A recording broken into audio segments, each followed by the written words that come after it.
प्रभु यीशु ख्रीष्टर बहुमूल्य नाम Odia Bible quiz कार्यक्रम आप प्रत्येक को स्वागत करे। प्रश्न उत्तर माध्यम आम बाइबल को ध्यान करुचु। यात्रा पुस्तक बर्तमान ध्यान करुचु। विगत दिन में आम आदि पुस्तक ध्यान करूँ सरई सारीचु। आपण मैंने चैनल टी को सब्सक्राइब करूँ जो मैंने करना जहाद्वारा से सहजरे समस्त प्रश्न उत्तर गुड़िक पाइपर अन्य अंशी करातु सान सान पिला अंशी करातु। चैनल टी को सब्सक्राइब करी से जोग देवे जहाद्वारा से अनेक विषय बाइबल मध्य जानीपर। गत काली जो प्रश्नटी पचरा जाता ताथिला एकादश जवनिका केउथिरे प्रस्तुत हेब। यार सठिक उत्तर होची छागलोमरे।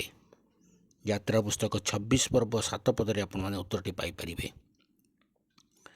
आज निमंते प्रश्न होची इस्राएल पुत्र मानक नाम कहा उपरे लेखा जीवो। इस्राएल पुत्र मानक नाम कहा उपरे लेखा जीवो। आपण मानक उत्तरटी आम मानकर ए वीडियो कमेंट बॉक्स जाए आम मानक जणातु। अधिक रु अधिक एथरे अंशी हुंतु कारण एथे जोग देवा द्वारा आपण अनेक विषय आपण माने बाइबल रु जानी परिबे। अन्य मान को अंशी करंतु। निज चैनल टी को सब्सक्राइब करी जोग दियंतु। धन्यवाद।